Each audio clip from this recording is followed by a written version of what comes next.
Hey, everybody, welcome back. It is the SCB Steelers Podcast presented by Deck Roofing Incorporated of South Florida. Thank you, JD. Love you, buddy. And we are very proud to be part of the Variety Sports Network. And, of course, the show comes to you live from the Frank Walker Law Studio. Right now, Scarps is here. We have an empty chair. And no one named Ian. So I don't know what in the hell these guys are doing. Apparently it's a slow night for them. Hello to Aaron. And by the way, Aaron, best wishes to you, man. You're recovering from an ACL. He's watching the show on crutches tonight. And best wishes to him. He suffered the ACL. He was on a tour of the Dum Dum factory there in Bryan, Ohio, and tripped and fell on the butterscotch, and it was truly a horrific scene. But he's doing much better now. And hello to Tom, hello to Deb, and everyone else there. And gentlemen, welcome in. I still don't know what the Invisible Man is doing there. He's been on longer than anybody, but oh, there he is. And so, yeah, hey, Steelers, big win this past weekend. And if I look at my records here, I believe, Ian, were you the only one that had Cincinnati? I prefaced my pick last week by saying I've been wrong every week. Yeah, and I was trying to continue that tradition. So I did pick Cincinnati, but I prefaced it by saying I've been wrong every week, and I hope I am wrong again. Yeah, my record's been terrible as well. I obviously been and for a while. For a while there, we were picking against them on purpose because they kept winning. Totally purposefully. I am purposefully Andrew Filipponiing this. Andrew, the Filipponiing. Yeah. I love when a proper name becomes a verb. I'm gonna call it the way it is. Yeah. Hey, Melvin, welcome back, buddy. You know he's been he usually listens on Friday when he can't join us live, but welcome everybody that's watching on the X as well.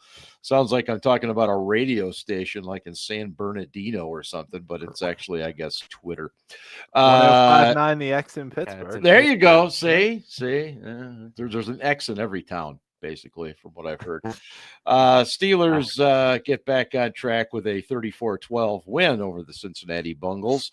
A couple of defensive touchdowns there by James Pierre and Kyle Duggar as well. And what a splash he's been since he came over from the Patriots. And so you know what? Steelers did what they needed to do. They were victorious because we assumed that the Ravens were going to win in Cleveland, and they had a battle on their hands for the most part of that game, and ultimately pulled it out. So the Steelers remain a game up on the Ravens in the AFC North. But it's going to be like this every week.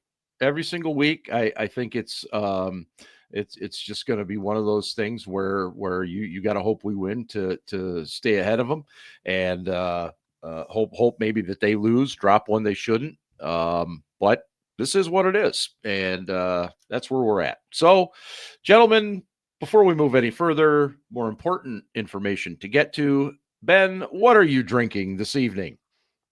I am drinking bourbon. Of course. All right.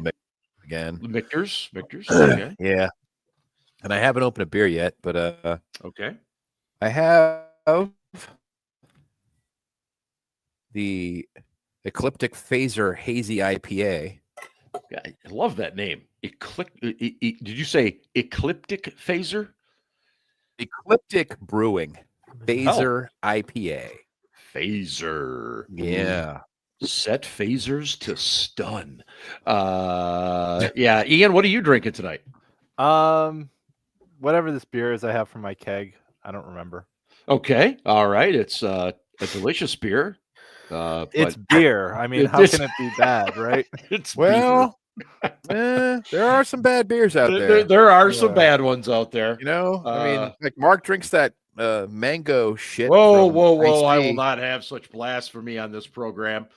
Anyway, Scarps, what are you drinking tonight? I got the New Trail Brewing Broken Heels Hazy IPA. But you are just bringing it with the hazies, man. I love them. I got tired of hearing from fucking Ben about White Claws, and I don't blame you. No, this is Independence, Oregon. I didn't realize that. I have a little redemption ride tonight, but I also have my delicious, my Foggy Geezer India Pale Ale. Ooh. That's perfect. Very appropriate for you. Yeah, well, it is quite foggy here. Made by the fine folks at War Pigs Brewing. Nice pigs. Yeah, a lot Aussie of reference. Yes, Black Sabbath references at that brewery. Anyway, people are enough with our drink talk, at least for now. Game balls. Scarpino, who gets your game ball from Sunday's big win over the Bengals?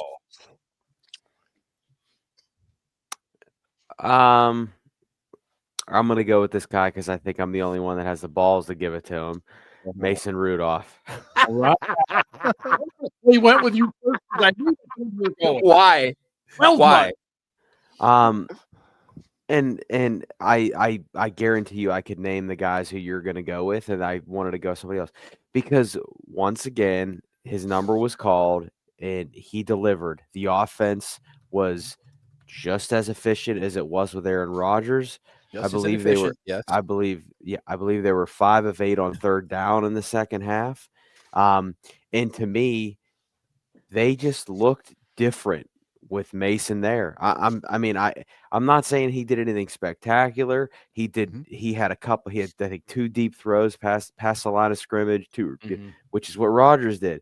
So like, he did what he was supposed to do. They were efficient. They scored enough, and the defense helped him out. Sure. And he could have easily sucked, and he didn't. And he hasn't sucked the last 5 times he's played. He's played a game for the Steelers. He's been pretty good. For not sucking. That's awesome. But mediocrity. Okay. That is the line right there. No, as long as you're there, Ben, quit trolling. No. And I want to be. And listen, like I know you bust my balls, but like you're smarter than that. You're not every fucking loser on Twitter, man. Like you're not an idiot. So like I know you don't like the guy, but like. I don't dislike him. I don't see. I'm not going to give the guy any fucking flowers for coming in and being a mediocre player. The offense was not good in the first half or the second. They scored 10 points in both halves. Counterpoint. He threw his average depth of target was 2.9 yards. Okay, he threw twice past 4 yards down the field. The guy didn't do shit. He didn't do anything. Counterpoint. I'm not saying not sucking. I am. All right. I am not saying. My point? I wasn't done. Yeah. I am not saying that he was worse than Aaron Rodgers, but Aaron Rodgers was not fucking good. And we all sat there going, what the fuck is wrong with this guy? The entire fucking game. We'll get into that a little. On the Twitter who want to go, wow, Mason came in and he really did a solid job. No, he didn't. He did the same fucking job that Rodgers was doing, which we all thought sucked. All right, let's call it what it is. Ian, please retort. Not sucking is actually a pretty good standard for a backup quarterback because there's plenty of backup quarterbacks that do suck. Okay. Yeah, I will be the voice That's right. of reason. That's right. I will be the voice of reason, as I usually am. The backup quarterback has one job. Don't lose the game. Mm-hmm. Okay? Don't do things to lose the game. Mason did not do anything to lose the game, so point for him. Okay, he ran the offense. He did all the things that a backup quarterback is supposed to do. But I would also argue he looked a hell of a lot better in the pocket than Rodgers did. Why is it Rodgers? Why is it that Rodgers, every time he drops back, he immediately looks down and starts scooting forward? 3 weeks. Is he gun shy now? Is he seeing 3 ghosts? weeks? He's been doing that shit. I don't know, he's man. But scared he's to death to get he's hit. Creating. I don't know that he's scared to death, but he's creating problems for himself in the pocket. Like he's got clean pockets and he's making it worse. And I'm going to credit Mason for not doing that. It might be a minor thing, but at least he stood and hung in the pocket, That's all I'm asking. Like, and Ben, I'm not asking you to say he's great, but like that's all I'm asking from you is to acknowledge that like he's not any worse than Rodgers right now. No, he wasn't any worse. No. I agree. Okay. There was no drop off. There we go. There was no drop off. But in the first half, we all thought, wow, this guy fucking sucks. I can't believe we went into another year with another old quarterback and tried to put a Band-Aid on the position at literally the most important position on the team, period. It is what it is. Ian, who's your game baller? Well, I had two, so I'll pick one and I'll let Ben pick the other. Okay.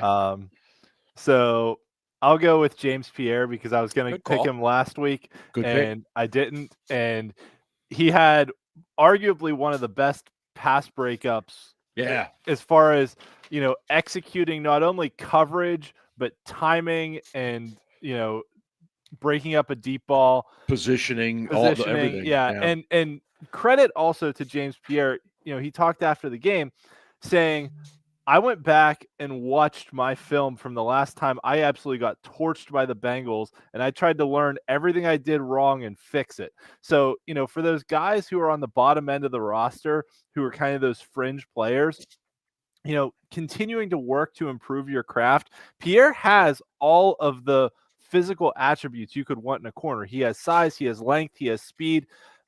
I don't know if I'm ready to say he's putting it all together, but he was certainly better than Darius Slay's been in any game this year, in this one game. So I was very encouraged by that. And I think not only what he did in this game, but kind of the culmination of his effort of trying to continue to improve his craft has paid off well. So I'm going to go with James Pierre. Love it. And I'll let Ben pick Darnell Washington. Ben, your player of the game, your game ballers. Yeah, it is Darnell Washington. You're right. Guilty. And I want to go ahead and acknowledge real quickly that I was incorrect. I was wrong. In August, when Broderick Jones looked so fucking terrible at tackle, I was like, man, just move Darnell Washington to tackle. Can we just do this now? Mm-hmm. We'll just move the guy in there and call it done. I mean, Broderick Jones, it just isn't going to work. He can be a swing tackle. It's fine. Just move. It's like, what's the guy? Last year he had 6 catches or something. I don't know. I was just like, what is he really going to do? Right. He's done a lot. He's done a fucking lot. And not only is he doing a lot downfield with the ball, he's doing a lot downfield blocking for other guys. Yeah. He really genuinely seems to enjoy blocking. There on one play in particular, he was trying to spring Gainwell, and he took 2 guys out. He took a guy out with another guy. He was blocking a Cincy defender and took out a second Cincy defender. It was like a guy knocking over bowling pins. It was just nuts. Can't say enough good things about the guy. It's a little bit nerve-wracking from my standpoint because I think he's going to want a lot of money, or his agent is going to want a lot of money to sign an extension this next summer. And, I don't see him being worth that $19-20 million a year that George Kittle's making, but I think he's going to want more than 12, which is what Freiermuth and Jonnu Smith are making. Yeah, and we started to talk some personnel stuff today a little bit in our chat, and there is a pretty good list of guys that the Steelers are going to need to make decisions on, as there are every single year. But it's becoming a more intriguing list as this particular season goes on, just based on performances, whether they be up or down. I'll go ahead and give my game ball. I was going to say Washington as well, but I'll go ahead and give it to Kenneth Gainwell. I think I would love to see, and I think we all talked about this last week. I would love to see more of a rotation where it's not always Kenny G on third down. I would like to see Jalen Warren get some opportunities on third down because he's a great break tackle guy. Yeah, well, that too, pass protector. And he breaks tackles. Yes. Yeah, he does everything well that you want from a third down guy. But that said, I liked that Kenny got a little more involved as both a runner and a receiver. His running stats weren't great, but I don't think they have to be. I think you just have to give opportunity to keep the clock running, keep the time of possession, and Gainwell does that. He usually takes care of the ball. And so, I was happy for him to get back in there after he outsnapped Warren in the Chargers game, but only had 3 touches. So I was glad to see that. So that would be my guy. And yeah, some of you guys in the chat are already talking a little bit of stuff. Melvin, Mr. Glass, Highsmith can go. Our former colleague here, Derek, who does a great job for Steelers Now and is a super follow on the X, breaking down a lot of the Steelers stuff. He made the point that Highsmith is at a very similar age as was one Mr. Lamar Woodley when he started to get a lot of those soft tissue problems. Which is, it sucks, man. It does. And I feel awful for the guy simply because he came off 2 really nice games too. I'll go ahead and again, I'll double down and say I was wrong. I got something else. I mean, I remember there were a lot of people who wanted to trade Highsmith earlier this season, and I was like, no fucking way. Why would you do that? You need the depth. Yeah. But at the end of the year, Herbig, they're going to have a decision to make. Yeah. And they're going to have to pay Herbie. And it looks like, again, you got a guy who's going to be in a similar situation that Javon Hargrave was in a few years ago when they said, hey, can we have a conversation? And there were very informal conversations, and the numbers that Hargrave's agent threw out were fucking way up there. And he went, the Steelers were like, no. And, Hargrave's representation was like, well, enjoy your comp pick because we're leaving. Bye. And then he did leave. And so they're going to be in a position this next year in March where they're going to have to go, okay, do we want a comp pick, a 3rd round comp pick in all likelihood in 2028? Or do we want to try and keep this guy now and just go ahead and let Alex Highsmith go? Trading him for something would have been better than getting nothing when he leaves. So, yeah, I was wrong. And moreover, the Steelers aren't going to do anything this year anyway. I hate to be that guy. That's why I told you guys today, we need to go ahead and embrace the fact that they aren't going to do shit. And we need to embrace the process. That we need to embrace the fact that they are in transition. When you say not going to do shit, give me your outcome then. Are you saying that they'll make the playoffs and exit first round? I think they'll make the playoffs. Okay. And going as a 6th or 7th seed, and they're gone first round. All right. They're done. That's been my prediction pretty much from the jump. 10-7, 11-6, first round playoff loss. Yeah. And I'm sticking with it. But we need if to. If they go 11-6, they're not going to be the 5. They're going to. No, they'll have a home game if they're 11-6. But I don't know that. Right now at 6-3, the Chargers are the 6th seed.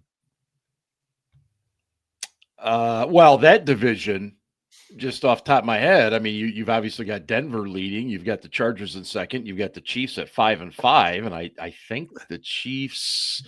I'm not sure who they have this week, but I think they go to Dallas on Thanksgiving. So, yeah, you're talking Highsmith. I want to stay on the defense for a minute because I think there's one more quick point, just because we've been discussing, being wrong. As information develops and you get more and you gather more information, you have to reserve the right to change your fucking mind. And I think everybody in this show can do that. But I want to make sure the listeners understand that we're not averse to doing so. In the event that we get more information and it changes our perspective, we'll go, you know what? Yeah, that was wrong. Things unfolded this way, and this is the way it is now. And now I'm going to go ahead and agree with the people that said we should have traded Alex Highsmith. Although, God, I don't know what you would have gotten for him mid-season, but I would make the argument, though, if you do that, that leaves you with Herbig, with a rookie and Jack Sawyer, and who? Jeremiah Moon, maybe? Yeah, but they're not going to do anything this year anyway. Well, and what it does is it says you say to Herbie, okay, listen, you're doing really well as a pass rusher, but you got to learn to set the edge. So you got half a season. You need to work on this. Can he learn to set the edge, or is he just not stout enough at the point of attack to set the edge? I think the willingness is there. Yes, he can, and no, he's not stout enough. So he's got to put on a little size, in my opinion. Yeah. He has put some on since his rookie season. He's gotten thicker. He's gotten stronger. But yes, he can learn to set the edge. There are techniques he can use to set the edge. He's got to use his speed because that's his asset. He's got to get to the outside of the tackle with his inside arm and be in position to make the tackle. It's almost like Ian. Herbig reminds me a little bit of Dwight Freeney with the Colts, where like he was an outstanding pass rusher and he had one move, which was the spin move, but it was an outstanding friggin' move. You could run inside of that if you schemed it well, but then the Colts found some linebackers that could actually fill that gap and stop that, right? They did. So the Colts were able to kind of work around that. They're like, okay, Freeney's gonna, kind of speed rush or spin move, and his spin move pretty much always went to the one direction, to the outside. But like he was so damn good at it. You don't need someone. He was so damn good at it, right? You don't necessarily need someone like Lamar Woodley or James Harrison who just has the brute strength to push the tackle back and stop the running back from going outside. Like that's ideal if you can find someone like that. But but I think what Ben's saying is if you have a guy who can get around the tackle with speed, as long as you have a linebacker that can fill the gap behind it, because the tackle's going to pull back to try and block that. As long as you can backfill that gap, you're okay. It's just it's more of a schematic thing than it is a one guy's going to, by brute strength, just stop the edge. Speaking of the defensive side of the ball, look, several weeks ago we played in Cincinnati, and Jamar Chase and T. Higgins literally were running through the secondary as if no one was covering them, and it was just an awful day. So a few weeks later, we play them in our place, and it's a completely different outcome. So, Scarps, what did you see that created this different outcome to hold the Cincinnati Bengals to just 12 points?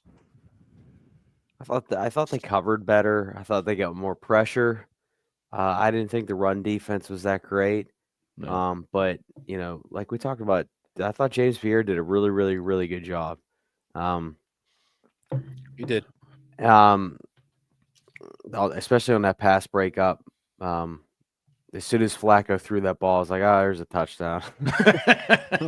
Not being at the game, just watching on television. As soon as he threw, I was like, "Ah, fuck, here we go." But I also think too that that's why division games are totally different than other games. Look at the couple 6 weeks ago on Thursday Night Football, Mac Jones beat the Rams in LA, and then the Rams go to Frisco 2 weeks ago and fucking smack them. You know what I mean? Like it's like there's tape. You're familiar with the coaches, you're familiar with the opponents. And I kudos to Mike and Terrell Austin for that performance. But regardless, I don't really feel much differently about them beating the Bengals. I picked them to beat the Bengals. I didn't expect it to be that big of a victory, but they also had some defensive scores. Yep. But the Bengals defense is fucking terrible. It is. And we'll get to that side of the ball. So is the Bears. We'll get to that side of the ball. Bears, it really the Bears are getting healthier, and the Bears defense makes the Bengals defense like the Bengals defense is so fucking bad. It makes the Bears defense look like the '85 Bears. It is so bad. It is just such a horrible group. So that's why I'm not getting too high or low. And then also too you want to talk about Aaron Rodgers showing his age and looking like shit. Joe Flacco looked like shit too. You know what I mean? He did. But the thing that they did that I really thought was much better this time is the last time they threw every fucking blitz they had at Flacco, and he just went, "Oh, okay, I'm gonna throw over it." Yep. They didn't blitz hardly at all this time. Not less. And I thought that I don't want to say that Flacco was confused, but when they did pressure him, they pressured him up the middle as opposed to from the sides. They pressured him from the sides a little, but not that much. And they tried not to run past him. They tried not to give him an excuse to step up. And it worked. Yeah, you pointed it out, just exactly what you were just saying, Scarps, and please go on. But I agree with you. When you say that he looked old, he was showing his age. Yeah, man, that was what I saw too. Scarps, did you think the hit from Watt affected him? The one that Watt got flagged? No, I don't know. No. He's been battling like an AC joint sprain and like yeah. And like like we could talk about the foul really quick. Like these calls are so fucking objective, but like I said at the time, like the point is like to not like you can't do your full weight. And I know 30 years ago or even probably 10 years ago, that was legal. But like these guys need to know, like these guys have to know better. Like and like I don't know, like what could have TJ done differently? He could have just pushed them. I don't fucking know. It depends what referee's calling the game anymore. Like it's hard to say, but like it sucks because like sometimes it's like, okay, by the rule, by the definition, I can see why they called it. But like just an observer that has eyes, I'm like, come on, man, let him play a little bit. And even Flacco after the game was like, yeah, whatever, man. It was a hit. Like, so I don't think that it was impacted marginal, him. But I agree with you by the rule. Yes, by the rule. Yep. I think the wind he landed on him. I think the wind actually had more of an impact than we think. And I think Flacco, again, we're talking about two fucking 40-year-old dudes. They're on Social Security. Like, who gets like that? Fuck. Instead of exchanging jerseys, they exchange AARP cards. They exchange Depends. Yeah, dude. I mean, it was. But Rodgers had come out of the locker room, so Flacco had to go to Steelers locker room. I think when you're battling an injury in your shoulder, in your throwing shoulder, and it is windy like that, and it takes some off the ball, and you're going to be more affected by it. I agree with what Scarps is saying, and so much as the throws probably weren't as dialed in as Flacco is used to. And I would also say too, like Ian, I know I've talked a lot, but one quick thing I would say is that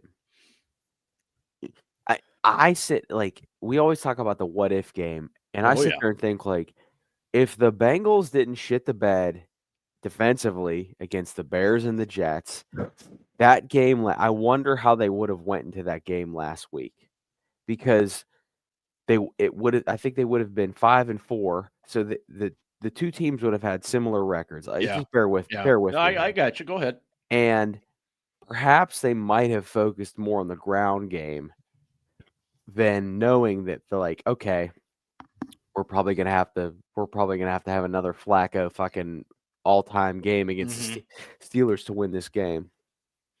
I just think about that. But anyway, we won. Yeah. The Bengals defense is garbage, but we won. I called it. I'm proud of myself for picking the Steelers. The Bengals defense is terrible, man. And how much of what the Steelers did was, would you say, adjustment from the previous time versus different personnel?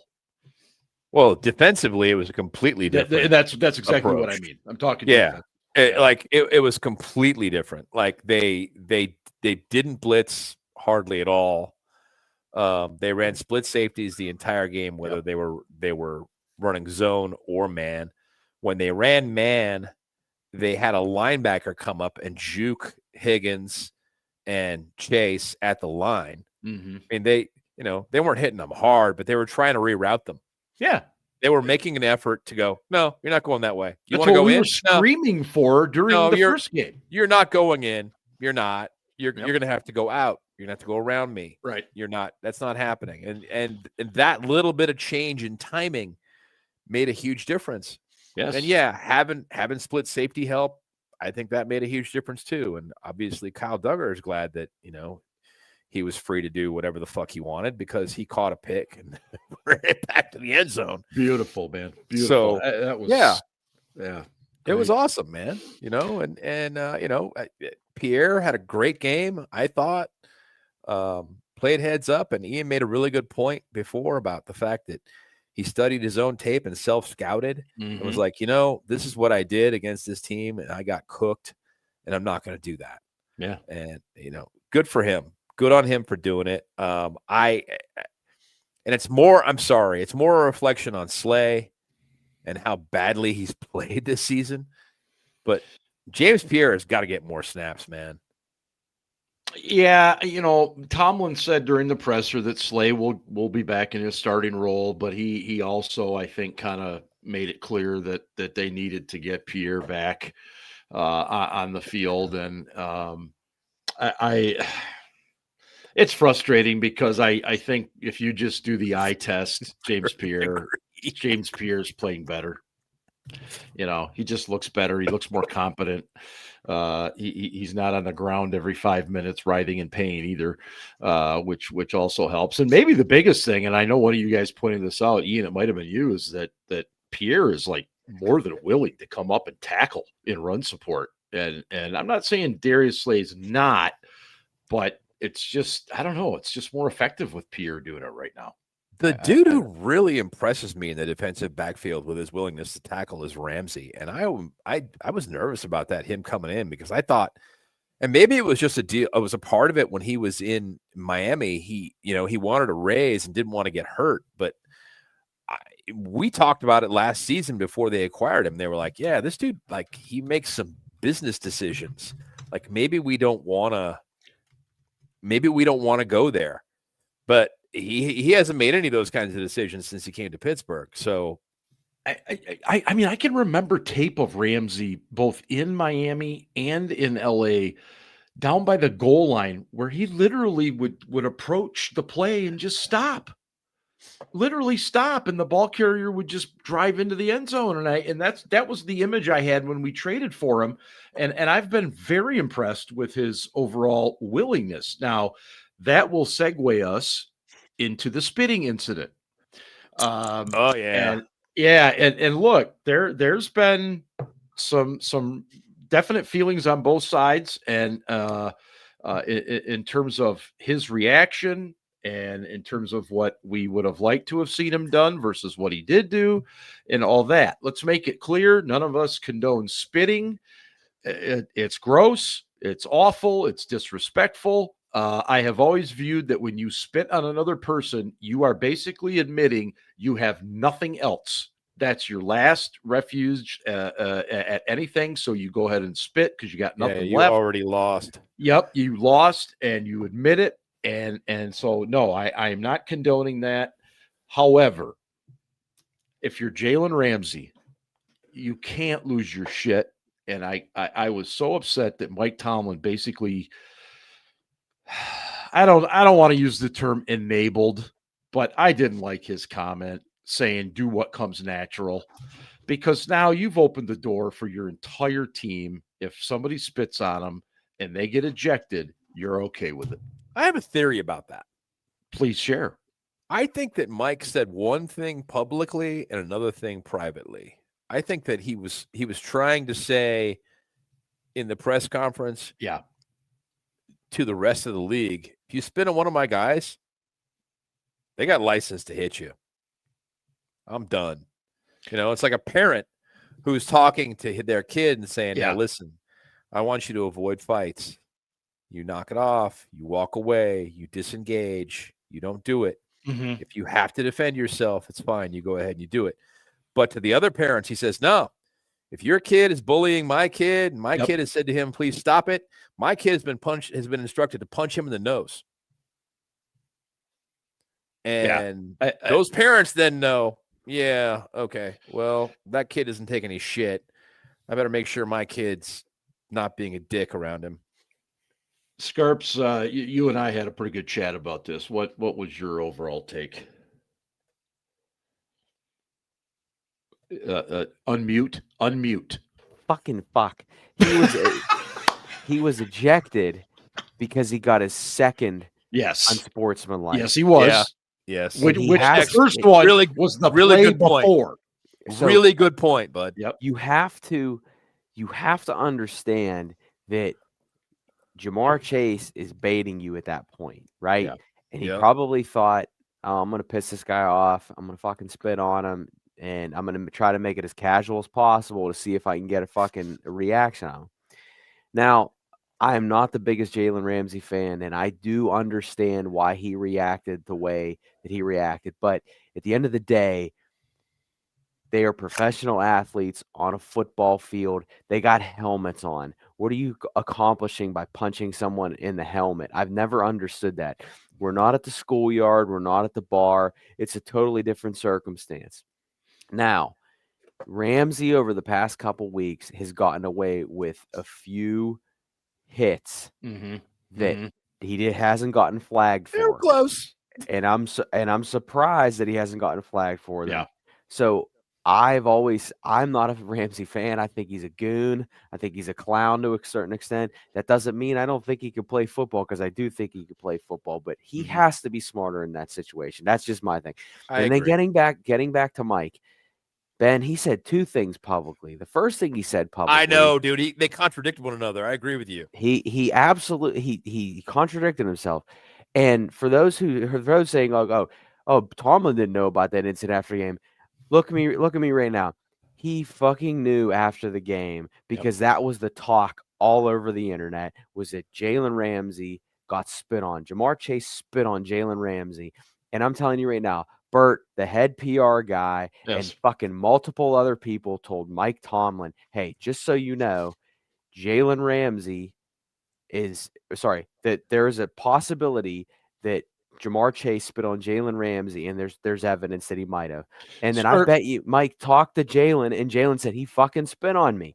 So for Mike to go into the post-game press conference and say, hey, we got to be smarter and not get kicked out of games, and then on Tuesday be like, I told him to do what comes naturally. Don't fucking give the fans another talking point. These Steelers fans are talking about this spitting incident today. What? Move the fuck on. It's over. It's done with. If you would, real quick, because you've been there, done that. When the game is over, okay, Mike Tomlin doesn't walk off the field and just immediately go in and stand in front of the microphone. What happens in between when he disappears into the tunnel and before he gets to a microphone? I mean, there's a 10 to 15 minute period where he will come in, he'll do a group, he'll break it down in front of the group. So there's that private message he tells to the team, but then he takes a couple minutes himself in the side room, and that's where he gets briefed on shit that happens. That's where he gets briefed on injuries.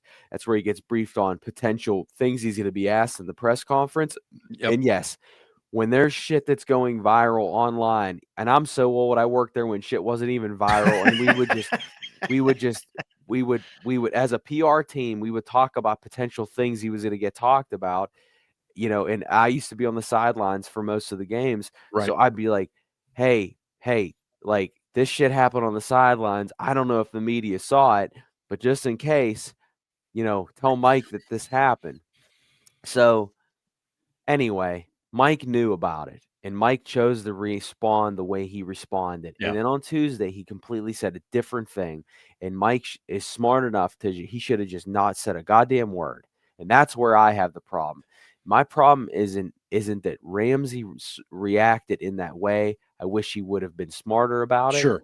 But Mike should not be giving fans additional talking points. And Ben, to your point, I understand what you're saying. Perhaps he's saying, hey, don't telling the league, don't fucking spit on my guys. All right. Right. And behind closed doors, but I mean, I would just, last thing, and I'll shut up, but it is unfortunate. It is unfortunate that we see these sort of events happen more often now. Obviously Jalen Carter spit on Dak, and then if you go back and look, Dak might have spit at his feet. You know what I mean? Yeah. And it's just one of those things where it's like why are we doing this shit?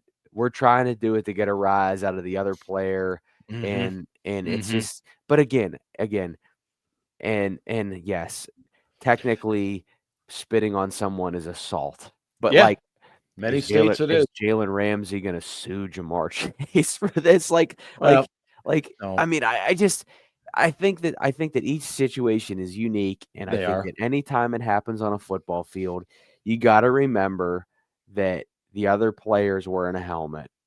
Yeah, I agree with all of that, and I think that if I'm in Ramsey's position and someone spits on me, I personally would lose my shit. Mm-hmm. I would punch the guy in the throat. I wouldn't punch him in the fucking face mask. Underneath, like, choke him to death. He would definitely be on the ground. Yes. No, just you do it like that. He'd definitely be on the ground going, but whatever. What I, as a team captain and as a leader on the defensive backfield, what I think Ramsey should have done was been the bigger man and not done it. And just been like, okay, I need to make sure I don't get tossed out of this game. I already have one unsportsmanlike. Yeah. They announced it to the whole stadium. One more, and you're out. Yes. And this dude's trying to bait me. I would have laughed. And just been like, motherfucker, when this whistle blows, I am going to light you up. Yeah. Just so you know, I'm going to fuck you up. As soon as the ball is live, you are meat. And I literally would have laughed in his face and be like, "Shut up, bitch," and walked away. Like it reminds me of that, like that the Larry Bird and Jordan hug in the Jordan documentary when he's like, "Fuck you, bitch." He hugs Larry Bird and says, "Fuck you, bitch." It's like there's a respect there, and you can't tell me there's not a respect factor between the two. Yeah. Maybe not so much now, but like it's like. I'll be like, man, are you fucking serious right now? Like, you're gonna fucking spit on me? Like, fuck you, dude. I'm gonna light. And honestly, I would have the next play, I would have grabbed his face mask and fucking buried him in the ground. Yeah, just fucking drill at least get your your money's worth. Get your money's worth. Get your 15 yards worth, man. Is what I would have said. I would have been like, hey, listen, all of you on the defense, let's get our 15 yards worth because it's going to happen right now. I want to comment on a couple of the items in the chat. One is Jamie suggested, the replay. Why isn't there a replay for that? I mean, I understand we don't want stoppages all the time, and that's me unsportsmanlike. Well, I mean, this kind of I'm guessing that Ramsey yelled at the official like the motherfucker spit on me, something to that effect. But why can't you look at it? But at the same time, I hate replay, so I understand. I know you do, but this goes back to, and I agree, this is a point that Scarps has been making for 2 years, and Bill Belichick suggested to the league, every play should be reviewable. Every single play should be reviewable, and you should get 2 challenges and a third if you're correct on one, and then I don't know, they'd have to adjust the rules within 2 minutes. I don't know how they're going to do that, but every play should be reviewable and shit like that. I mean, my God, dude. And then he gets we haven't even mentioned this. Jamar Chase is one of the best players in the NFL. Mm-hmm. I mean, and granted, like we had another one of these fucking head cases who was coincidentally a wide receiver on our team who pulled shit like not like spitting on other players, but shit, frequently. And he was a giant pain in the fucking ass, and then lied about it, said he didn't do it. How fucking disappointing is it though that a guy of this stature pulls some shit like that? Then looks at the press pool and said, I didn't know my mouth at all. I never spit on anybody. What the fuck, dude? Well, you think these guys with no cameras are fucking everywhere, man. Everywhere. Yeah, in 4K, man. Yeah. Camera and audio are everywhere unless Myles Garrett hits you in the head with the hair. Excellent. Yeah. The other thing I wanted to mention, too, is Dom brought up a good point. About and this was said by Bill Vinovich, the head referee in the pool afterwards. He said, well, those guys had been going at it the whole game. And I'm thinking to myself, why in the hell didn't you do something earlier? Yeah. Why didn't you address it earlier? Pull these guys aside, say enough's enough.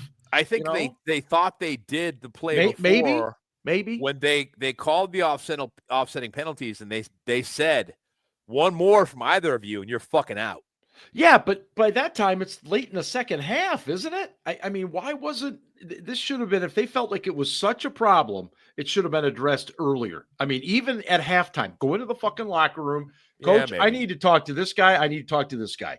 You know, and that's what drives me nuts is this retroactive behavior when they could have been proactive about And it. it's almost I know, like, sometimes it's so dramatic, but it's like in soccer, right? It's like in football. Oh God. When a referee, he's like, blows his whistle, he's like, and he's like, no more. And he goes, no. He goes, don't Right. talk to me. Don't talk to me. Right. No. It It's like, is. but like I hate to say it, but like it's You're not like wrong. it's almost like you have to be like that. Yeah. And yeah. like it's just, I don't know. Just real quick too, Melvin mentioned that in tonight's Thursday night game, the head official, I think it was Ron Torbert tonight. No, it's No, I can't remember his name. shit, but he said he left on a stretcher or He something. did. It looked like he pulled a hammy or some shit. Oh, wow. Oh, Okay. okay, Well, okay. Good luck to him. Hopefully he's okay. I mean, we don't really like the referees on this particular podcast, but we don't want bad things. to Well, happen some of to us them. don't like them, and some of us hate them, Ian. Right, and some of us like Listen, no, hold on. remember everything they do. Go ahead, Ian. I'm just gonna say it's not that I hate individual officials. I hate officials in general. Yeah, Right. yeah, that's true. And Okay. Yes, There's a difference. It's there's nuanced. a difference, right? Yeah. I just hold grudges against individuals for singular bad calls they've made, but generally, I just, people who So, like, choose that as their profession. At some point during the off season, we really need to do like a top 10 bad call grudge. Oh Ian my Rudy. God. We always need. No, I'm we always dead. need- I'm being completely I know you are. serious. I'm just I wondering agree how he's too. ever going to come up Completely- with just 10. Completely serious. Like, Ian, we need you to comb through it and go with top 10 worst calls ever. Number one and is then Phil review Luckett. them. Well, yeah, of course. Yeah, That's obvious. Yeah. Phil Luckett might have the whole top 5 though. I mean, because Well. he had the luck he at had- Troy. Was luck at Troy? No, Luckett was No, Luckett was in Thanksgiving. Troy. Luckett was in the Mindy. Detroit coin toss. Yeah, Okay. Thanksgiving. Luckett was the there was a play he called, I think, for Seattle that like the quarterback's head fell into the end zone and he called it a touchdown and the ball was like clearly well behind him. And then they stuck him at back judge. They took him off being an official. Yeah. And the Saints wide receiver, I think it was Joe Horn, ran into Joe Horn, who was like wide open. It would have been a 60-yard touchdown. And he ran into Joe Horn. Who was the referee for the Colts divisional game at the Colts who didn't Was have that Jeff Triplett? He was awful too. I'm not sure didn't who it call was, Troy but- the interception. Yeah, I'm not sure, but Jeff Triplett was ooh. terrible too. Yeah. All right, whatever. Yeah. Yes, in the No, off season, I need to hear your Yes. fucking grievance. The referee grievance Yes. show be fantastic. All right, so Offensively, we should do like top 10 with a bonus. Like, Yeah. you know what I mean? oh well. Is it Bonus just one or Steelers games, two. or can I go to other games? Oh too? my 'Cause, God, like, other games? It We know, has you're to gonna be have to Steelers talk could to do again. a whole about separate that. podcast on yeah. that. All right. My God. Jeez, oh man. Offensively, some of the conversation has been a little bit about how good or bad is the offensive line versus what Oh, it's- Aaron Rodgers has been doing up until he got hurt. Is he creating more problems, making them look worse than they are? What is it? Ian, go first. Oh, it was Pete Morelli in that game, who was also blind as a bat. Yeah, he sucked. He was horrible. That dude, He sucked. that dude didn't know his ass from a hole in He the ground. didn't. Every All game was a right. shit show. Oh, God. fucking Ian hates crying. some fucking officials. He hates them. Hey, I miss the days of Red Cashin. Oh shit! First All down. Yeah. I'm Anyway, fucking Ian, crying. go ahead. Sorry, Give what us- was the question? I was Fuck, on I the don't remember. officiating thing. the- Aaron Rodgers. Something. Well, the question was about how is the offensive line doing, because there are arguments to be made that Rodgers looks more skittish with each passing week, and it makes the O line look Yeah, he bad. does. That's a fair point to be made, and I think we talked about it earlier that Rodgers is kind of afraid of contact, and I actually think the line is improving. I was thinking about it today. I think they've gotten better over the last few weeks. Broderick Jones is starting to figure some things out. It's been slow, but he's getting there. I think Fatanu had a higher floor than Jones did coming into the year, which is weird because Jones had played a lot more in the NFL. But, from the early games, Fatanu looked a little technically better. Sayamalu's been playing really well lately. Zach Frazier's been solid, and Mason McCormick hasn't been a liability in pass pro, which was where I was concerned about. Like run blocking. Yeah, we knew it. Yeah. But pass pro is my concern there. So I think the line is getting better, and I think they've figured some things out with what they can do with Calvin Anderson. It's Calvin, right? Spencer is the Mr. Eligible. Oh, okay, Spencer. Yeah. Sorry, one of the Andersons, right? Yeah. Why do we have two guys with the same name? Change it. It's ridiculous. Right? That shouldn't be allowed. All right. Anderson eligible has been playing. Spencer Anderson has been playing well. Ian's had some drinks.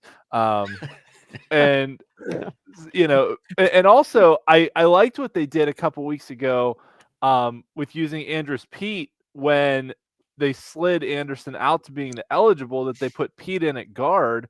Yeah. We didn't really talk about that. But I think they've kind of started to find a rhythm with each other and started to develop a little bit. So the run blocking has been a bit better. And, anytime you can bring in the eligible Anderson and put Darnell Washington on that side, you're just going to mash some bodies and have some success. So it's getting better, but you're right. Rodgers holds on to the ball for too long. If his first read isn't there, you're right. His eyes come down. He starts to kind of dance around.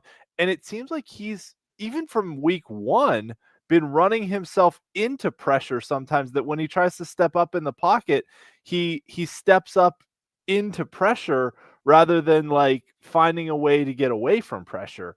And he's not, I think that was something that Mason did do better, was he wasn't afraid to stand in there and take a hit. The other thing, I was having some technical issues there that I missed some of the conversation about Joe Flacco, but just watching it on TV, I think the wind was a factor for all three quarterbacks that played.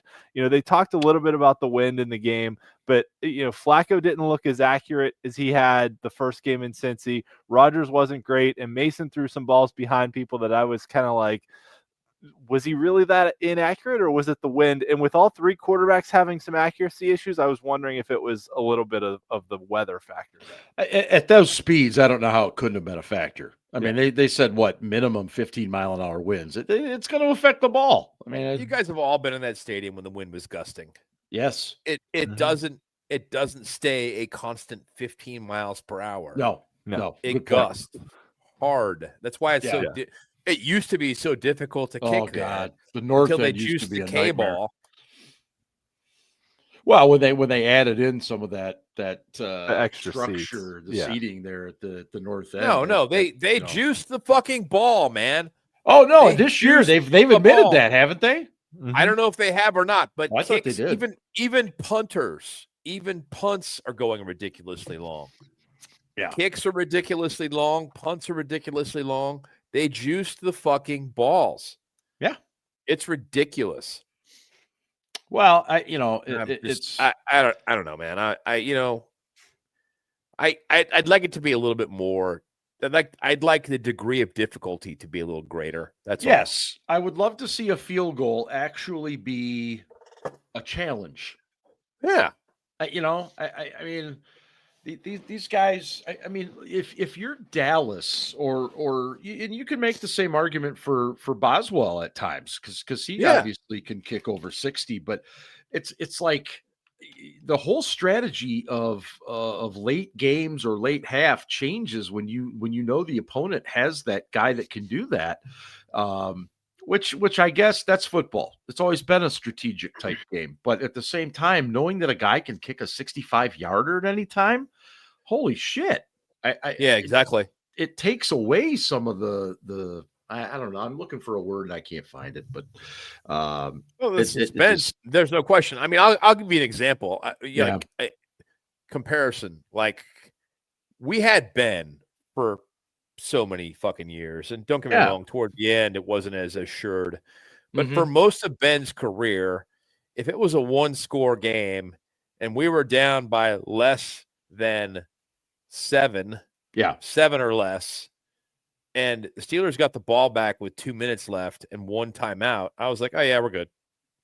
We got this. We're going to be sitting on the edge of our seats for 2 minutes, but it's going to be fine because we have Ben, and it's going to be another comeback drive because this is what he does. It's going to be fine. Now every fucking team in the league can do it.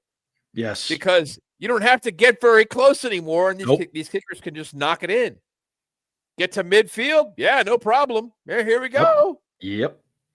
And that's, to me, that's just Ian, you're on mute. Yeah. Sorry, I was getting a beer. The other thing worth mentioning is that with the stupid dynamic kickoff and the kickoff rules, right? Teams are basically getting the ball at the 35-yard line to start now. Right. So to Ben's point that you have to get to midfield, you get 1 first down, you're in field goal range. It's crazy. The way it used to be, right? You get a touchback, you're at the 20. I mean, you got to go 40 or 50 yards just to get in field goal range. Now it's like 15 or 20. Yeah. And then that's, Ian, thank you. You put it much better than I was attempting to in that regard, that you really only need the 1 first down. And you're already you're in position, and that drives me nuts because that's like the degree of difficulty is gone now. Yes, it really is. It really is. You need 3 points to win. Oh, well, yeah, no problem. Here you go. That Bengals game. Although the Bengals could have just scored a touchdown. Well, yeah, that was we weren't gonna stop them. That was a horrible game. Bears coming up this week. It's a very interesting thing because the Steelers pass rush gets there very quickly, and Caleb Williams has more time to throw the ball than anybody else. So it's right. There is a but, which is what, Ben?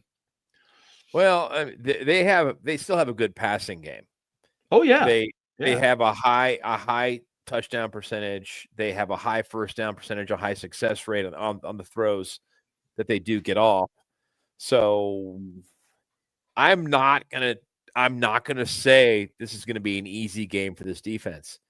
I think conversely, the offense, and they needed it because the offense has just been fucking terrible for the past few weeks. I mean, even Sunday, they put 20 points up on a terrible, terrible, awful Bengals defense that's, giving up significantly more points than that on a weekly basis.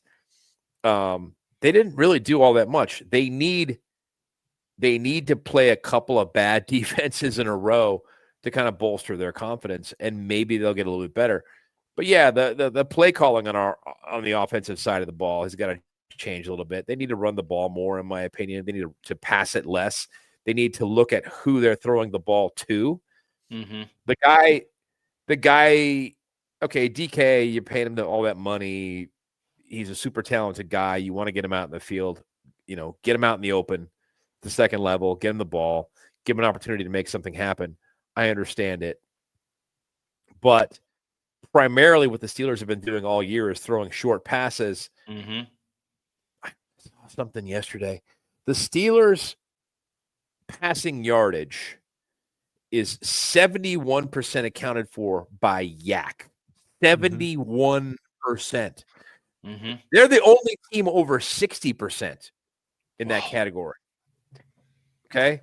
League average is 50, which, hey, that's great. You throw an 8-yard pass, you get 8 more yards. That's great. You'd be happy with that. Steelers, Vinny, 71% of so we're entirely dependent upon yak. Doesn't matter who the quarterback is. That's what we're dependent upon. We have to get that. But guys that are getting the most targets are the guys that have the least efficiency throwing the ball or catching the ball. I'm sorry. One of them is Mr. Gainwell, and I'm a huge Kenny G fan. I like Kenny G, but Jalen Warren's got to get more involved. He's a songbird guy. I get it. Vinny stole my thunder because I was just going to say this. Is it just me, or does DK Metcalf run the same 3 routes that we had George Pickens doing?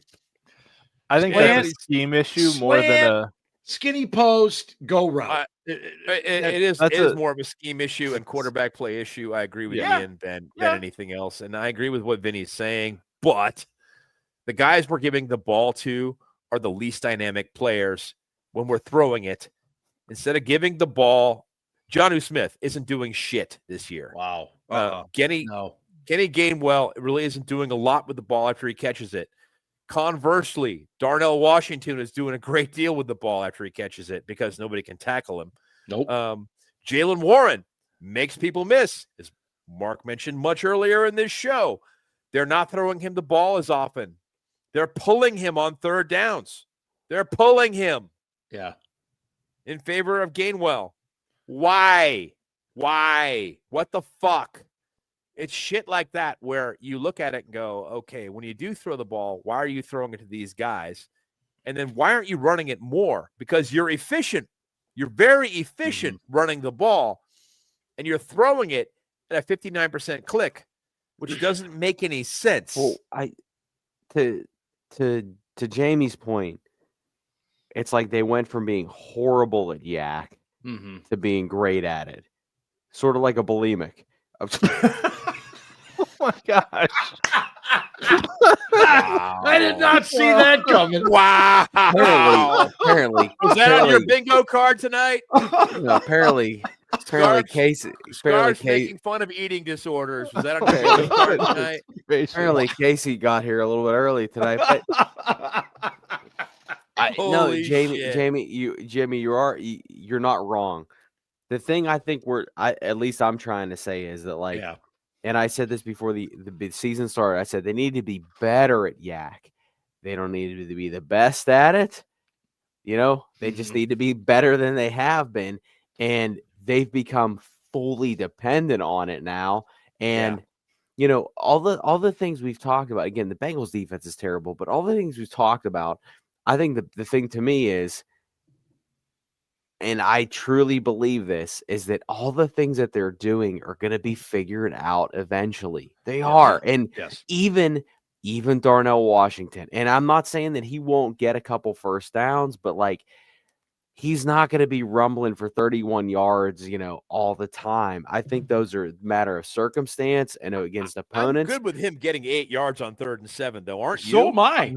I am too. But Run you know 7 what? yards, turn and box out the defender. First down. I am too. But you know what? Are they going to do that on 3rd down? Are they going to give him a route and put him in a position on 3rd down to do that? I don't know. But I don't know either, man. I agree with you. You're right. This offense is just it's better than Canada. Canada was light beer. This is Canada was ultra beer. And this is light beer. And hopefully we can get to a nice little IPA in the next couple years. Shit. But I posted this earlier this week, and it's from a guy, and it's on the old Twitter sphere. But in March, he said that DK Metcalf is the most Arthur Smith wide receiver of all time. I can't wait for him to get 68 targets this year. And I didn't see it until yesterday, and I fucking reposted it with the Ben gif where he's at the Penguins game and he's looks all confused. I saw it. But it's so true. It is so true. We traded for DK Metcalf, and this is before George Pickens got traded, but we traded for DK Metcalf, and we're oh, fuck, it's a huge move. And even after George Pickens got traded, we're fuck, we still got DK Metcalf. Who gives a shit? This is going to be great. And he has been such a massive disappointment. And I'm not even blaming him. Yeah, I don't blame whether him. It's scheme or quarterback. Yeah. I don't know what it is, but it's a bit of both. It is just, oh my God. You got a problem when Kenny G and Darnell Washington are your most reliable fucking targets on offense. Yeah. No, it's true. Well, no, I don't think Kenny G, other than usually catching the ball when he does, is a reliable target. He's not very efficient. You look at it, his efficiency rates are not great. His yak, not great. And the Steelers are not great at yak. They are, as Ian pointed out earlier, they're dependent upon it. They have to have it. And it's because they throw such short fucking routes. It's nuts, man. It drives me nuts. And the other thing we talked about much earlier this season, and we were all bitching about it, is when you throw the ball short constantly and they don't have to cover anything long, they won't pull two safeties deep and like play you honestly, is you got a bunch of guys in the box, which makes it harder to run. Yeah. And regardless, the Steelers have still been efficient running the ball. So just imagine how much more efficient they would be running the ball if they actually threw the ball a little further downfield, 10 yards plus, 15 yards plus downfield, and kept the defense honest where they had to play split safeties all the time. And to Charger's point, and shout out to Charger, who I believe is from Australia, joining us. Good day, mate. Like a, 14 or 15 hour time difference. Amazing. It's already Mason Sunday. He's life. getting ready for the game already. Yeah. But Mason did actually push the ball down the field a little bit. DK got that, offensive pass interference penalty, which was a very shaky call. There was a few very shaky calls in this game. I mean, I thought that call was not great. I thought at the time it was a makeup call for one earlier that definitely should have been called. There was a couple just like really touchy calls that I was kind of like, you're gonna call that really? Like, yeah, you're gonna call that, but you didn't call that other one. Really?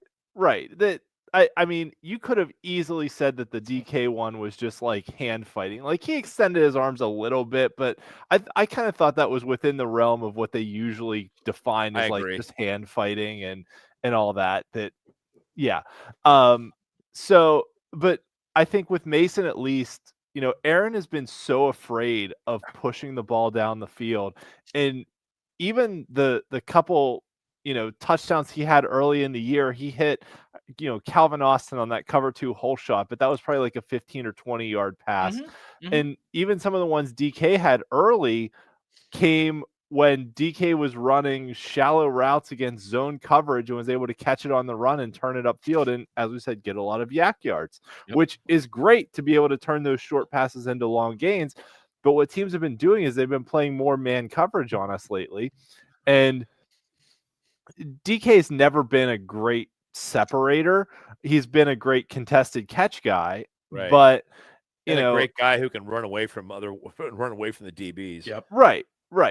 But they're running him on a lot of I'll just say stupid routes. They're running him on hooks and curls and right things where you're not moving, right? If you run him on drags and crosses and slants, at least you're in motion when you catch the ball and have a chance to like keep running. But I think this is the big thing with the George Pickens, conversation too. Is that like how many highlights do you see of George Pickens where it's like, oh, a slant route or a crossing route? My goodness, we haven't thrown a crossing route in like 10 years. That like since Roethlisberger was here, right? I think Mike Wallace ran the last crossing route. Yeah, so like Pickens is running a full route tree, which we were not asking him to run, and also has the best quarterback he's ever played with who can actually get him the ball on those routes. So there's that. And we all knew that Pickens was incredibly talented. He was just a head case. And then when he wasn't getting the ball, his effort would fall off. And that's the thing in Dallas is he has a quarterback who can actually get him the ball. They're asking him to run a full route tree where we were asking him to basically run goes and curl routes. Or comebacks on the outside, which is essentially the same thing, just the other direction. And he has guys in his ears telling him, "You're going to get paid next year." Yeah. So I don't think it was a mistake to trade him away. And we talked about this on the show, right? Basically, if he had played here this year and left for a contract, we would have got a 3rd round comp pick in 2027. We got a 3rd round pick in 2026, so we essentially advanced the comp pick 1 year, basically. And we have the Cowboys 3rd round pick, which is probably the middle of the round, 14, 15, 16-ish, as opposed to 37th a year later. Mm-hmm. Yeah. It wasn't a bad trade, right? People, and people are like, oh, we could have gotten more. We got a 5th-round pick for Santonio Holmes after he was Super Bowl MVP. Yes, he was going to be suspended, but like the trade market is not what people think the trade market is. Yep. Like it is not. Hey, what are you talking about, dude? They play Madden. They know. It's not Madden. Yeah, right.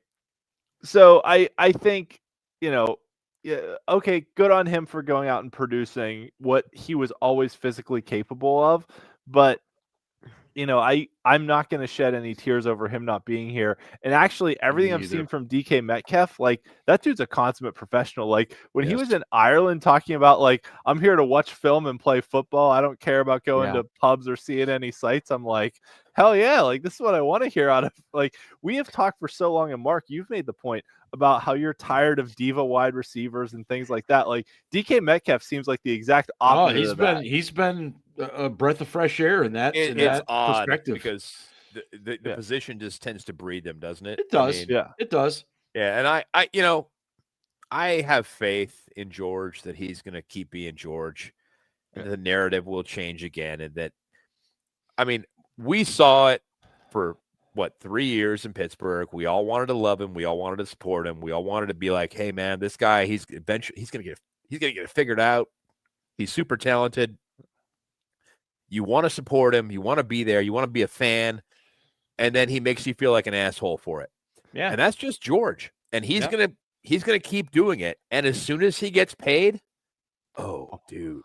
Oh, geez, he's going to be a pain. I wish you were wrong, Ben, but I don't think you are. But I don't think I am either. And most organizations don't manage that shit. Nope. I'm sorry. Nope. Don't manage that shit as well as the Steelers do and can't keep that in-house. And don't have fixers that fix things. Well, it's also true. Stop it. Leave it at that. Ryan, go ahead real quick. No, I was just going to say that, like, he would not be producing like he is right now if he stayed here. No. And but I would say that I think if he gets paid, and if he gets paid in Dallas, I think there's a legitimate chance he could be a really good wide receiver for a long time. Yes. And I hope he gets paid in Dallas because I think he'll be a giant pain in the ass, and I hate the Cowboys. that's fine, but like he's a PETA. But at the same time, like CeeDee Lamb's been back a couple weeks now. And as long as they're not going to fucking casinos in Vegas and shit, I would argue that George is wearing off on him. Yeah, that seems to be the case. George seems to be wearing off on CeeDee, and they apparently, quote unquote, nuts missed some things, and which is I'm guessing that is they missed. They were late for some meetings or they missed some stuff, and the coaches were like, "Fuck you, we're pulling your start." I knew I liked Jamie. F Dallas. I knew I liked. Yeah, fuck Dallas. I mean, right. that's fine. I'm just unless the Steelers had a really good quarterback, it was never going to work here with him. And I would also say coaching, because Ian, you're absolutely right. Yeah. These fucking guys run the same bullshit routes and the same bullshit concepts. And that's why I say that Aaron Rodgers was not a good fit, because they could be doing the same shit they're doing with Mason Rudolph and probably having the same amount of success. Well, close. Let me segue to Chicago real quick. Right now, the weather in Chicago is supposed to be 52 degrees, sunny, and light winds coming off the lake. So the weather is not going to be an issue even this late into November.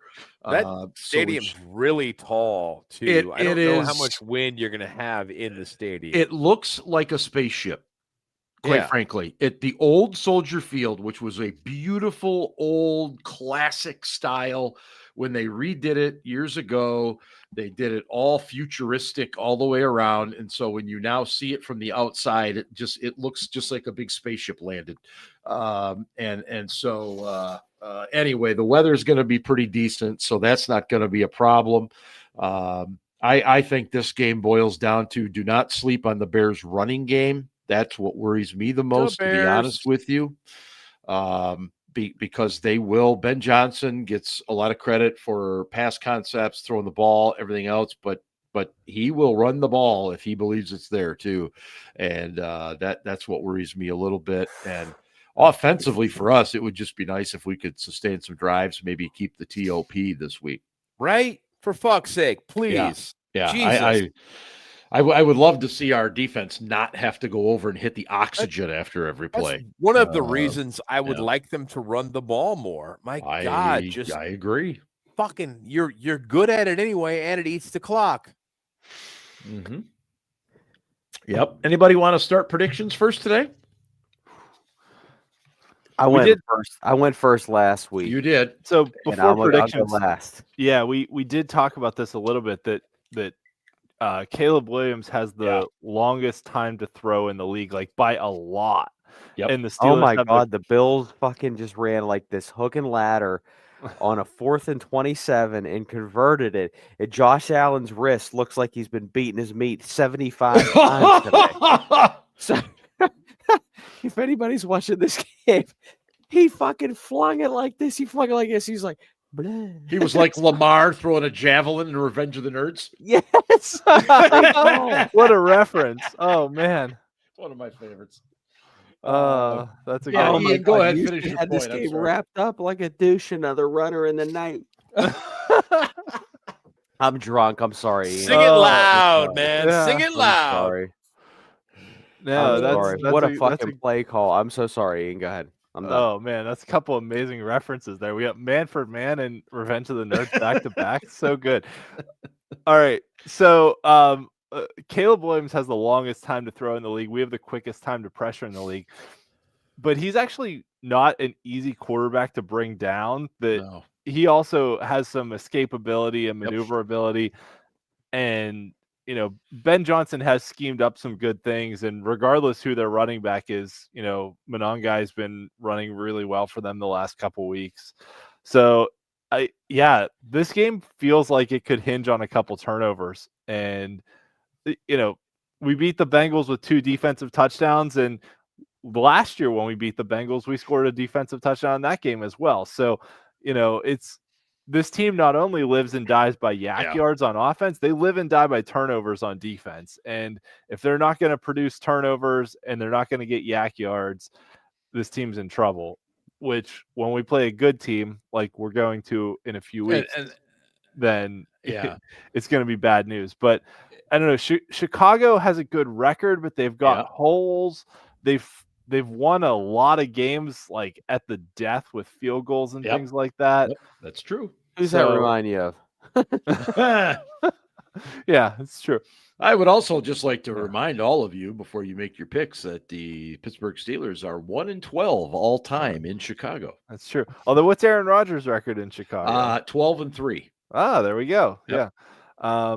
I think isn't Chicago down a lineman too? Are they missing a tackle, or am I wrong on that? I think maybe, but they got defenders back. Like Jalen Johnson is back for the first time since week 2. I think that's big for them. Yeah. It doesn't help. Sorry, go ahead, Ian. No, go ahead. My injury report. No, go. No, you didn't do your prediction yet. Oh, I was just talking. Anyway, go ahead, Ian. Give us your prediction. I was just Sorry, Ian. talking. We were just producing content here on the Steel City Blitz podcast. Well, had some drinks. As I said at the beginning of the show, I've been wrong every week. So, in the spirit of Filiponiing this pick, Okay. I'm gonna say that the Bears figure out ways to take advantage of our defensive backs, especially if Darius Slay play instead of James Pierre, which is stupid, but wouldn't. Yeah, they're gonna do it. So I'll go Bears 31, Steelers 24. Wow. Okay. All right, that would be. And I fully prefaced that with why I'm picking that way. Yeah, you did. And Yes. Bears are a 2.5-point favorite, by the way. Hey, Ben, what is your selection? The Bears defense is not good. Okay. I I think this is one. I hope Rodgers plays, to be honest with you, but I'm kind of questioning whether or not that's going to happen. He did practice today, but it was limited. Yes. We didn't really rant about the practice report, but apparently Cam Hayward only practices on Fridays now. Yeah. So, Vinny, great comment. but Yeah. the Bears. I offensively, I think they're going to try to throw the ball against us. I think that the Steelers will try not to run past Caleb Williams, try and keep him in the pocket, because he will, when he sees it, just take the easy 7 or 8 yards because that side is open, and come back and, now it's 3rd and 2 as opposed to 3rd and forever if you throw the ball and it doesn't complete.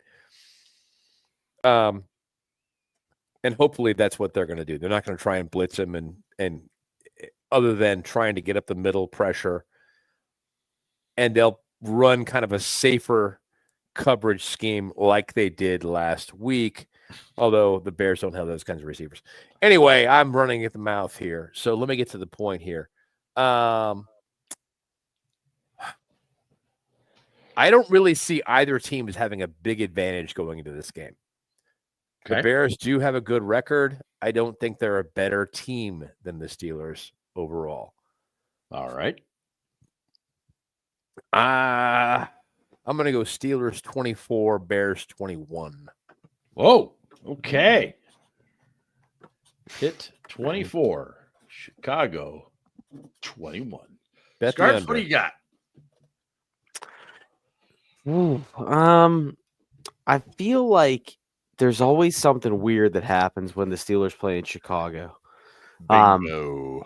2009, I believe that was the game after the win at home following the Super Bowl victory, that opening night game. Yeah. And then in 2017, we had the infamous national anthem gate.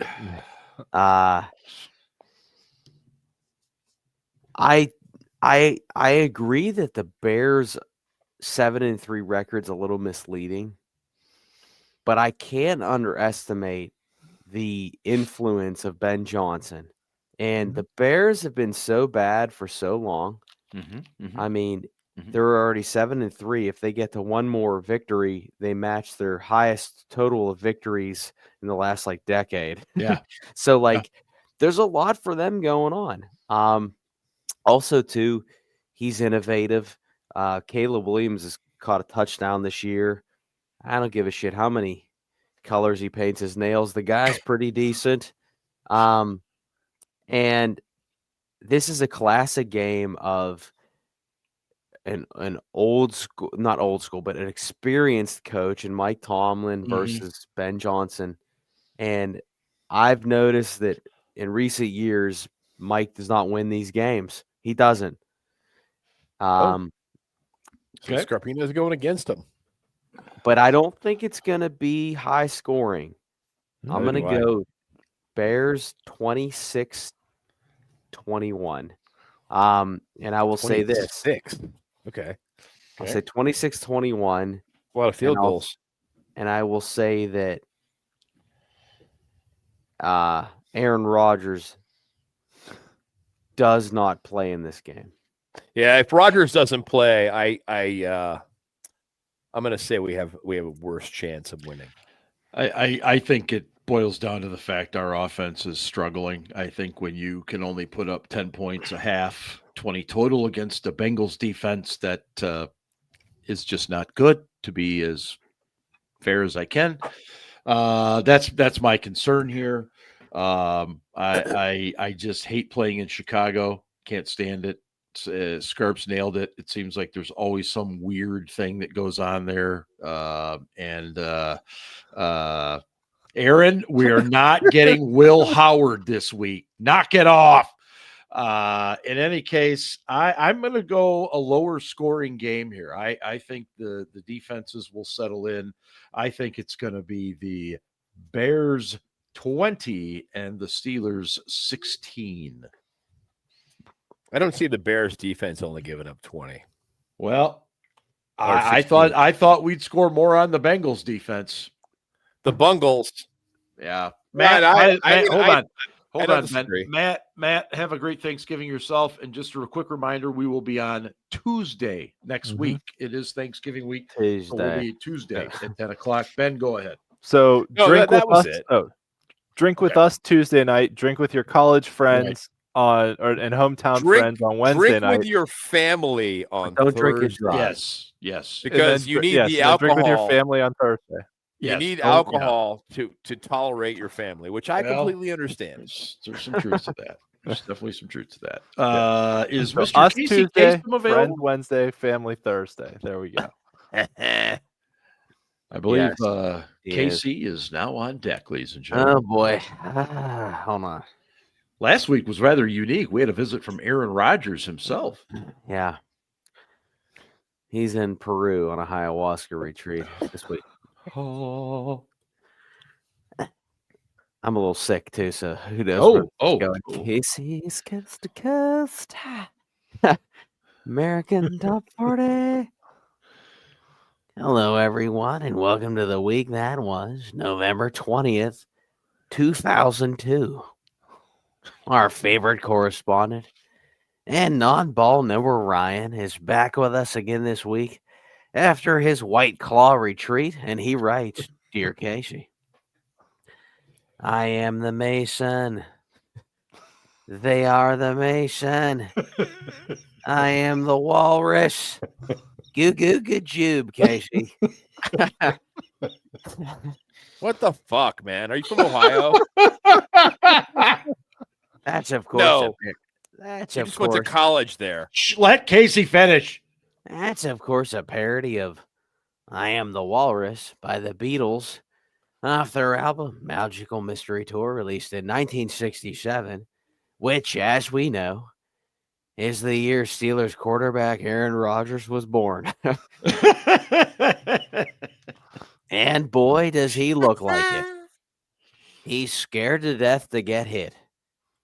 If he stays in the pocket too long, he goo-goo gajoobs his football pay. Speaking of goo-goo good job, Mason Rudolph once again came to the rescue like Ozempic does for fat celebrities. Oh my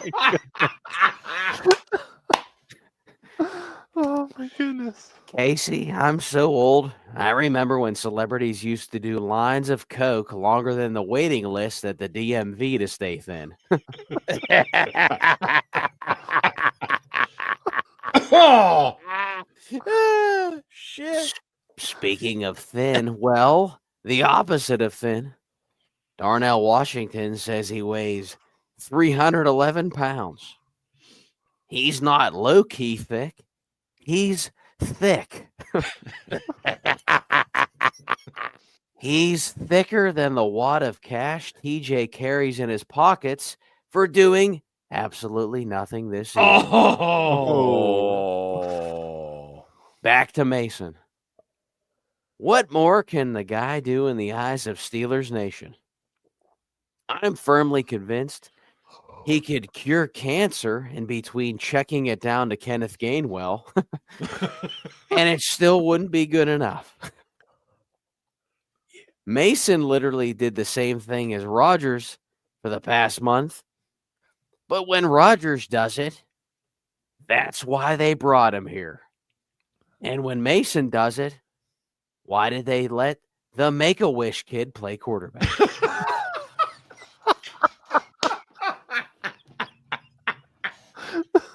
Make-A-Wish kid.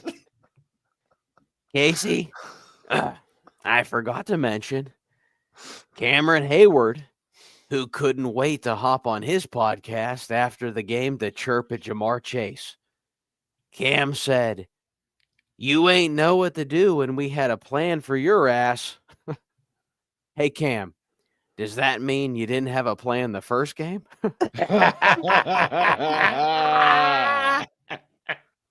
Perhaps you and your 1.5 sacks this season could sit this one out.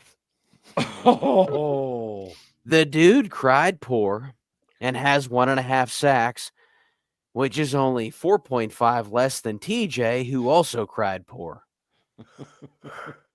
Perhaps you can both start a GoFundMe for the Scarpino's a Hoe Foundation. Wow. Casey, this letter was more scrambled than Terry Bradshaw's brain circa 1978, which is oddly enough the year he won MVP. Speaking of MVPs, our current quarterback is a 4-time MVP, but that was an eternity ago. We thought he wasn't that old, but he is. I fear, Casey, Rodgers is down to his one last breath. Well, Ryan, keep your feet on the ground and keep reaching for the stars and keep your radio tuned right where it is. At number 13 this week, here's Creed with one last breath. It's Creed. Oh man, what's next week? Nickelback? Might be. Yeah. Thanks so much again for spending 90 minutes with us tonight. Hope you enjoyed it. We have a great time doing it, and we appreciate you being a part of it. We love everybody in the chat. Thanks for everybody that's there. Thanks to those that have joined up and become members. Can't say thank you enough for that. And once again, we will be back with you coming up on Tuesday next week as we get ready for Thanksgiving. So Steelers at Bears, 1 p.m. Sunday in Chicago. And as always, everyone, go Steelers. Ravens suck. We've had some drinks.